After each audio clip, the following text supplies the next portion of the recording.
अगर आप गूगल से पूछिएगा कि भारत के सारे राज्यों में सबसे पिछड़ा राज्य कौन सा है, तो वो बिहार बताएगा। ये वही बिहार है जहाँ की चाणक्य नीति को पूरी दुनिया सीखती है। आर्यभट्ट के शून्य के पीछे सभी पड़े हैं। बिहार ने पाणिनि का व्याकरण दिया और वाल्मीकि जी की रामायण भी यहीं से आई। मिथिला के चित्र और नालंदा विश्वविद्यालय पूरी दुनिया में प्रचलित हैं। बिहार ने ही वर्धमान को महावीर बनाया और राजकुमार सिद्धार्थ को गौतम बुद्ध। भारत को अशोक सम्राट और मगध साम्राज्य भी बिहार ने ही दिया। पूरे देश के लगभग आधे आईएएस और आईपीएस ऑफिसर्स बिहार ही देता आ रहा है। ऐतिहासिक नेता जैसे बाबू जगजीवन राम और जयप्रकाश नारायण को हर पॉलिटिकल साइंस का स्टूडेंट पढ़ता है। बिहार ने ही भारत को डॉक्टर राजेंद्र प्रसाद के रूप में पहला राष्ट्रपति दिया। यह है बिहार का सुनहरा इतिहास।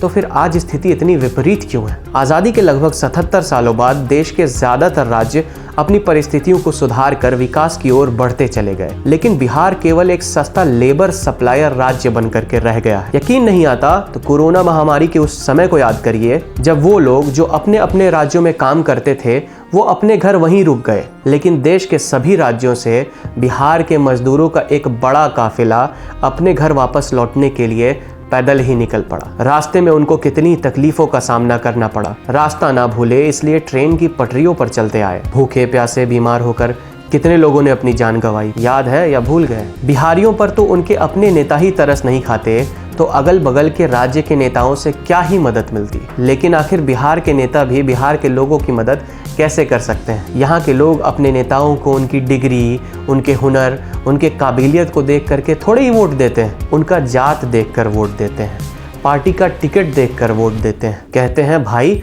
हमारे जात का नेता होना चाहिए। वही लोग जो नेपोटिज्म और परिवारवाद के नाम पर बॉलीवुड की पूरी नाव डुबा देते हैं, लेकिन जब बात उनके जीवन की सबसे महत्वपूर्ण चीज की आती है, अपने बच्चों के भविष्य की बात आती है, वोट देने की बात आती है, तो बिना कोई काबिलियत देखे अपने धर्म, अपने जात के नेता को आंख मूंद करके वोट दे करके चले आते हैं। और उसी नेता के बेटे जो 9वीं तक पास नहीं कर सके उनको मुख्यमंत्री बनाने का प्रण ले लेते हैं। अब कहाँ गया परिवारवाद? नेपोटिज्म सिर्फ बॉलीवुड के लिए। मेरे कई मित्र हैं जो बिहार में अच्छी शिक्षा, अच्छी नौकरी, ठीक ठाक नौकरी भी ना मिलने के कारण दूसरे राज्यों में रहते हैं। सबका यही कहना है कि भाई यहाँ बिहारियों को अजीब नज़र से देखा जाता है, कोई इज्जत रिस्पेक्ट नहीं है। तो मैंने उनसे बोला कि अगर कोई आदमी मिले तो उनसे एक बार प्यार से पूछना कि भाई हम लोगों से क्या तकलीफ है। बाहर के एक आदमी ने जवाब दिया, जरा ध्यान से सुनिएगा। भाई तुम बिहार के लोग जात, धर्म, कास्ट के नाम पर वोट देते हो और तुम्हारा नेता लोग भ्रष्टाचार करता है और न बढ़िया स्कूल बनाता है, न बढ़िया हॉस्पिटल बनाता है, न रोजगार देता है। हम लोग पढ़ा लिखा नेता को वोट देते हैं जो सब काम बढ़िया से करता है। फिर तुम लोग को अपना स्टेट में ये सब नहीं मिलता है तो हमारे यहाँ आकर हम लोग के स्कूल में पढ़ते हो, हम लोग के सरकारी हॉस्पिटल में इलाज कराने के लिए भीड़ लगा देते हो और हम लोग का नौकरी ले लेते हो। तुम लोग अपने स्टेट में पढ़ा लिखा नेता को वोट क्यों नहीं देते जो बिहार बदले? मेरे स्टेट को मैंने मेहनत करके, मैंने अपने लोगों को समझा करके डेवलप करवाया है। तुम भी बिहार जा करके अपने लोगों को समझाओ, अपना स्टेट डेवलप करो। अब ये बात उसने कितना सही कहा और कितना गलत, ये आप लोग फैसला करिए। तमिलनाडु जैसा राज्य जो केंद्र सरकार को 100 रुपए टैक्स देता है तो अपना राज्य चलाने के लिए वापस केवल 30 रुपए लेता है। वहीं बिहार अगर केंद्र सरकार को 100 रुपए टैक्स देता है तो वापस अपना राज्य यानी बिहार चलाने के लिए लगभग 700 से 800 रुपए वापस लेता है। यानी कि विकसित डेवलप्ड राज्यों के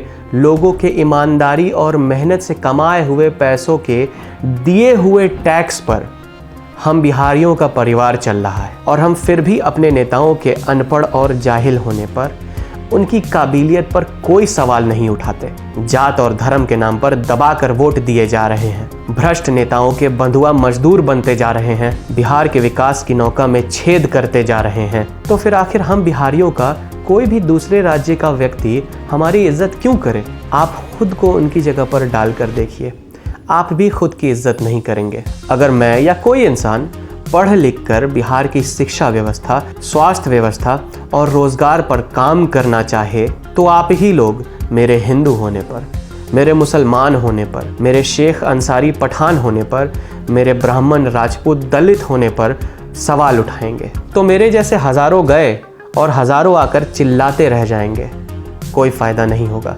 इतनी बड़ी जंग लड़ने के लिए लोग तलवार के म्यान का रंग देख करके तलवार खरीद रहे हैं। तो म्यान से लड़िए और बुरी तरह जंग हारिए। जब तक तलवार की धार को देख करके तलवार ना लिया जाए जंग जीतना नामुमकिन है।